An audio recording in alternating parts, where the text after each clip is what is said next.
Hi, in this video for Leave the Light On, I'm going to show you how to finish the trim on your windows. Now if you look at these two, you'll notice that there is a trim on the outside of the window. I'm also going to show you how to add the panes if you choose to do that. You don't have to. To start, now you've already sewn all of your clapboards to the side of the house. And then you're going to take your 5-inch squares, window squares, and you're going to place them on the fabric side of your ends or your front or back, right sides together. And you're going to estimate centering them on the window opening. The next thing that you're going to do is you're going to sew all the way around with a scant, very scant 1/4 inch seam. And you're sewing right through the interfacing and the 5-inch square. The next thing that you're going to do, before we go there, the next thing I want to tell you about is on the front or back, your 5-inch squares are going to be large enough so that if you don't fold over your fabric, you could end up sewing the other 5-inch square to your window, and you don't want to do that. So when you're sewing your 5-inch square to this window, fold this fabric back, easy to sew all the way around, and when you're doing this window, fold this fabric back and stitch all the way around. The next thing that you're going to do is you're going to cut your fabric out. Now I go ahead, and again, you want to fold your fabric back if you're working with the front or the back. I go ahead and just rotary cut, not all the way to the corner, but just a little bit, just to get that cutting started. And I'll just go along the edge of the interfacing to do that. Then I flip it to the back, and I'll finish cutting the window out with a pair of scissors.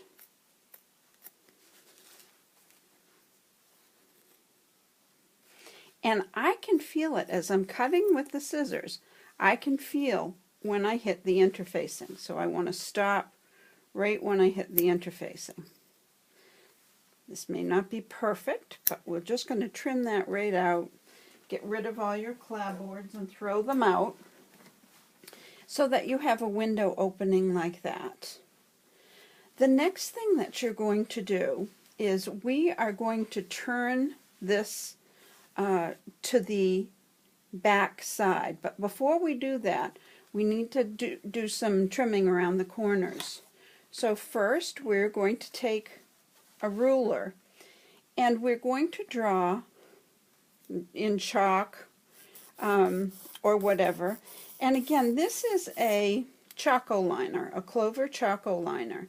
And I talk about that a little bit in the pattern when you're doing the ornament. So this is what I'm referring to when I refer to a clover Choco liner. It has a little wheel at the end. So I'm going to draw a line a 1/2 inch out from this edge, the edge that I just cut, all the way around.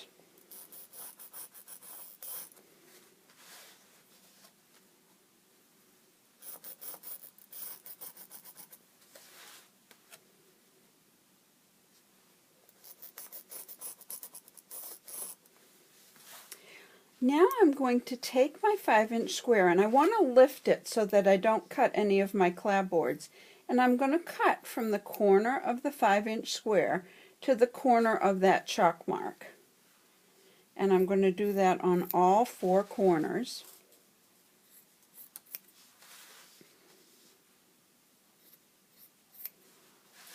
And I'm also going to clip the corners, and I clip just the fabric, just into the corner. It will just help us turn.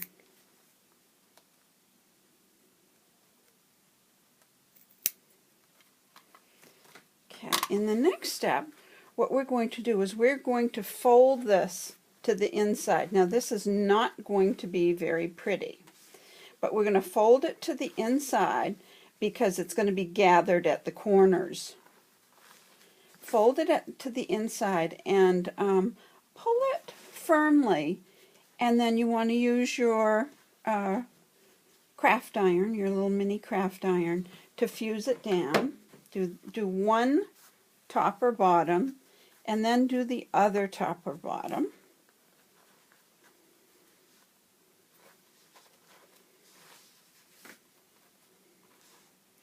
Pull it tightly.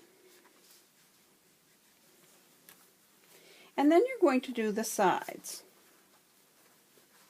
And you're just pulling it over tightly. Now it will gather, it will gather at the corners a little bit. And I'll show you once we turn it over.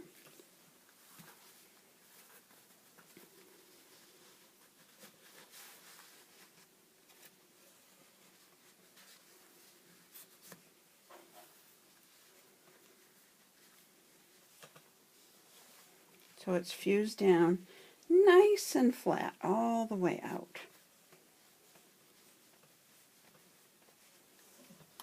So when I flip it over, you can see the trim around the window.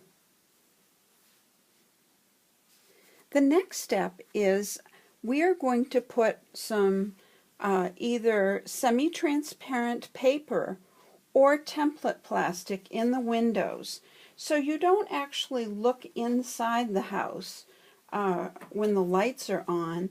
They just glow through the windows. So you can either use paper, which if you can get close enough, can you see the little pattern in the paper? This is just scrapbooking paper. Or you can use template plastic. You can't really see clearly through them. They're a little frosty. To do that, what you're going to do is you're going to cut your template plastic or your paper according to the pattern directions. And then you're going to pin them to the inside. So that's the side that you fused your trim to. You're going to pin them so that the pin is nice and flat. Then I'm going to go to the machine and I'm going to stitch in the ditch all the way around this trim edge.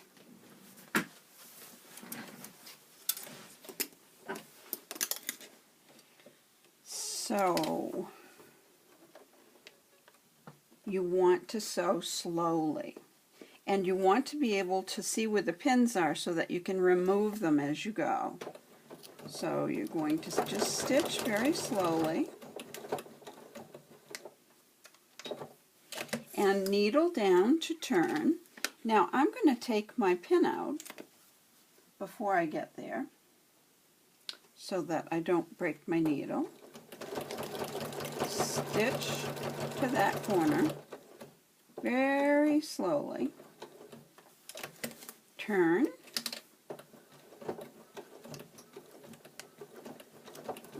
Following the ditch.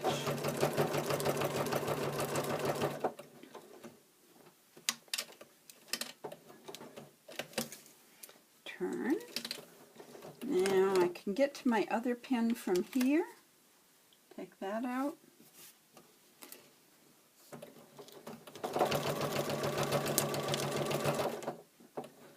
Now in this one I am using the paper, so be very, very careful because it is paper and you don't want to rip it. Okay, so I'll trim my threads and I'm going to move back to the table. And the last step is optional. You can do this or you don't have to. In order to put the panes in the windows, I'm just using thread. So I'm using several layers of a 12 weight thread. And Aurifil and Sulky make a 12 weight thread in many colors. So I'm using 4 strands of 12 weight thread, and I've tied a knot in the end.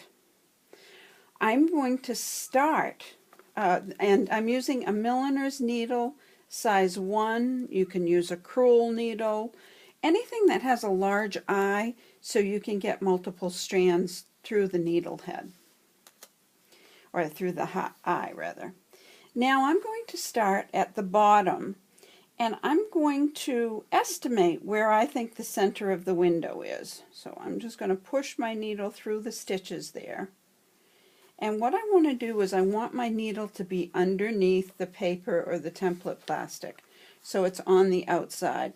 Now I'm going to eyeball this. I think it needs to be over 1, so I'm going to go back and I'm going to put it through the stitch that's next to it. So I think that's more centered. So I'm just going to pull it through. Now the knot will be caught between the stitches that you just did, so it's going to be, the knot's going to be sitting right underneath here. Then you'll want to just lay it down, make sure that it's fairly straight, and slide your needle up to the top. Oops. Don't wrap it around your house like I just did. Like that. And then you're going to take, from the back, you're going to take that thread and you're just going to wrap it underneath the paper. On the side, you'll do the same thing. You're going to slide your needle underneath. If it catches some of the fabric, that's fine. So I'm going to look and I'm going to say, gee, that's just about right in the center of the window. And I'm going to push it through, pull it, sort of eyeball it to go straight across. Now on this, the front and back, there are 2 windows on the front and 2 windows on the back. So what you can do is just keep right on going to the next one. And I'm just going to make sure I'm fairly level with that one. I'm going to go up 1 stitch, pull it through, stitch it into the other edge, like that. Wrap it up and around, and then go down through the center. That's a little bit to one side, so I'm going to move it back a stitch.